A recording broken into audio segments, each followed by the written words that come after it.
بسم الله الرحمن الرحيم. الرحمن علم القرآن، خلق الإنسان علمه البيان. الشمس والقمر بحسبان، والنجم والشجر يسجدان. والسماء رفعها ووضع الميزان، ألا تطغوا في الميزان، وأقيموا الوزن بالقسط ولا تخسروا الميزان. والأرض وضعها للأنام، فيها فاكهة والنخل ذات الأكمام، والحب ذو العصف والريحان. فبأي آلاء ربكما تكذبان؟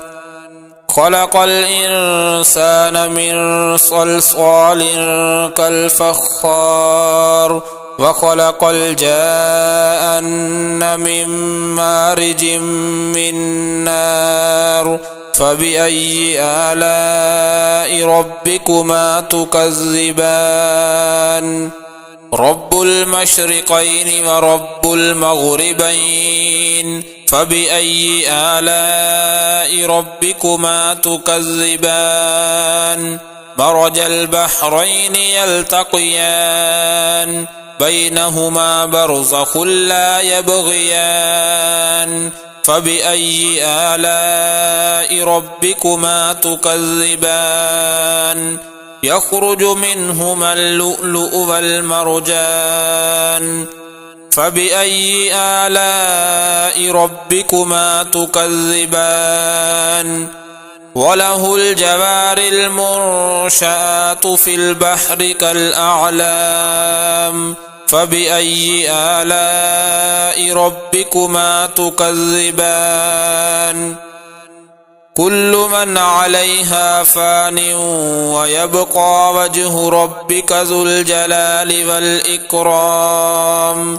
فبأي آلاء ربكما تكذبان؟ يسأله من في السماوات والأرض، كل يوم هو في شأن. فبأي آلاء ربكما تكذبان؟ سنفرغ لكم أيها الثقلان. فبأي آلاء ربكما تكذبان؟ يا معشر الجن والإنس إن استطعتم أن تنفذوا من أقطار السماوات والأرض فانفذوا، لا تنفذون إلا بسلطان. فبأي آلاء ربكما تكذبان؟ يرسل عليكما شواظ من نار ونحاس فلا تنتصران. فبأي آلاء ربكما تكذبان؟ فإذا انشقت السماء فكانت وردة كالدهان. فبأي آلاء ربكما تكذبان؟ فيومئذ لا يسأل عن ذنبه إنس ولا جان. فبأي آلاء ربكما تكذبان؟ يعرف المجرمون بسيماهم فيؤخذ بالنواصي والأقدام. فبأي آلاء ربكما تكذبان؟ هذه جهنم التي يكذب بها المجرمون، يطوفون بينها وبين حميم آن. فبأي آلاء ربكما تكذبان؟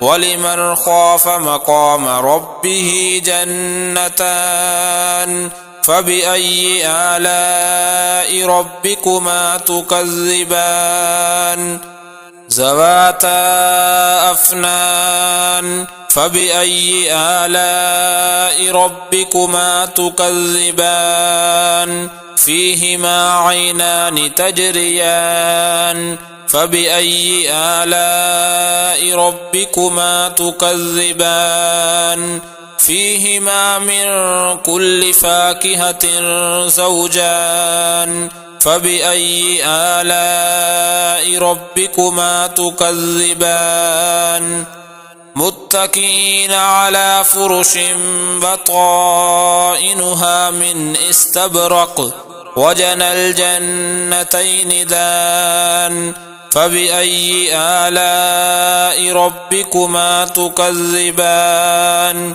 فيهن قاصرات الطرف لم يطمثهن إنس قبلهم ولا جان فبأي آلاء ربكما تكذبان كأنهن الياقوت والمرجان فبأي آلاء ربكما تكذبان هل جزاء الإحسان إلا الإحسان فبأي آلاء ربكما تكذبان ومن دونهما جنتان فبأي آلاء ربكما تكذبان مدهامتان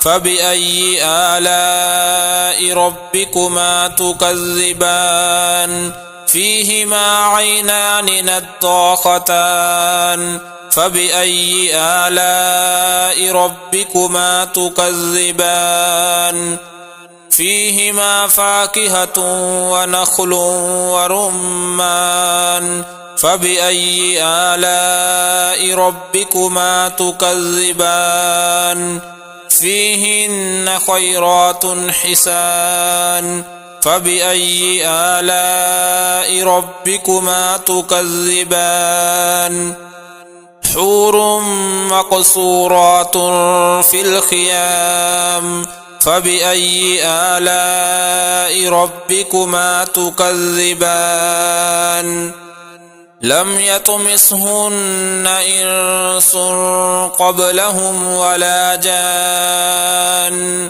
فبأي آلاء ربكما تكذبان متكئين على رفرف خضر وعبقري حسان فبأي آلاء ربكما تكذبان تبارك اسم ربك ذي الجلال والإكرام